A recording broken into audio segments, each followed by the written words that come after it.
उत्तर प्रदेश के सुल्तानपुर में हुए एक एनकाउंटर ने सियासी हलकों में जोरदार हलचल मचा दी है। 1.5 करोड़ की चोरी के मुख्य आरोपी मंगेश यादव के एनकाउंटर के बाद समाजवादी पार्टी और भारतीय जनता पार्टी के बीच तीखी जुबानी जंग छिड़ गई है। सपा प्रमुख अखिलेश यादव ने एनकाउंटर को फर्जी करार देते हुए सरकार पर गंभीर आरोप लगाए हैं। वहीं बीजेपी ने सपा पर अपराधियों का समर्थन करने का आरोप मढ़ा है। सुल्तानपुर की इस घटना में मुख्य आरोपी मंगेश यादव पर 1 लाख रुपए का इनाम घोषित किया गया था। सोमवार रात मंगेश को एसटीएफ ने घेर लिया और भीषण मुठभेड़ के बाद मंगेश की मौत हो गई। जहां पुलिस ने इसे एक सफलता के तौर पर देखा, वहीं सपा ने इसे जाति आधारित मुठभेड़ का नाम दे दिया। अखिलेश यादव ने सीधे तौर पर सरकार पर आरोप लगाते हुए कहा कि मंगेश यादव का एनकाउंटर जाति देखकर किया गया। सत्ता पक्ष के लोगों का अपराधियों से गहरा संबंध होता है। जब जनता का आक्रोश बढ़ता है तो नकली एनकाउंटर कर सत्ताधारी दल अपनी छवि बचाने की कोशिश करता है। यह पहला मौका नहीं है जब यूपी में एनकाउंटर या अपराध के मुद्दे पर जाति की राजनीति गरमाई हो।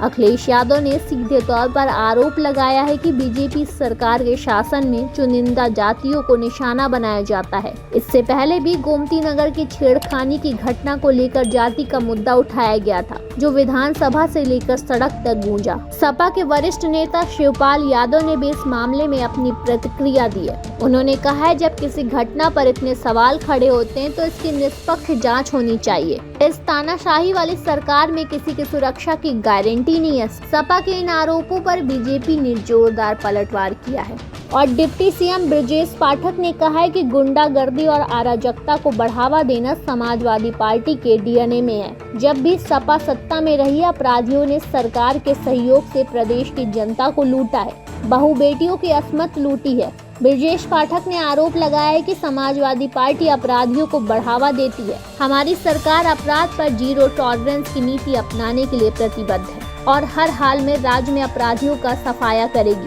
साथ ही बीजेपी के प्रदेश प्रवक्ता राकेश त्रिपाठी ने कहा कि समाजवादी पार्टी को हर बार अपराधियों के पक्ष में खड़ा देखा जाता है। मुख्तार अंसारी की कब्र पर चादर पोशी के बाद अब एक और अपराधी के घर मातम पोशी करने गए हैं। योगी सरकार में अपराधी कोई भी हो, उसे बख्शा नहीं जाएगा। बीजेपी ने यह भी सवाल किया है कि आखिर सपा को एनकाउंटर पर इतनी पीड़ा क्यों हो रही है? क्या समाजवादी पार्टी को अपराधियों का बचाव करना अपनी राजनीति का हिस्सा बना लिया? त्रिपाठी ने तीखे शब्दों में पूछा। मंगेश यादव के परिवार ने भी एनकाउंटर पर सवाल उठाए हैं। मंगेश की बहन ने आरोप लगाया है कि पुलिस ने मंगेश को घर से उठाया और फिर फर्जी एनकाउंटर में मार डाला। परिजनों ने इस घटना की न्यायिक जांच की मांग की है। सपा ने इस पूरे मामले पर परिजनों का समर्थन करते हुए इसे सरकार की तानाशाही करार दिया है। सपा के नेता प्रतिपक्ष लाल बिहारी यादव ने मंगेश के परिवार से मुलाकात की और उन्हें न्याय दिलाने का आश्वासन दिया। उन्होंने कहा कि यह एनकाउंटर नहीं बल्कि साजिश के तहत हत्या है।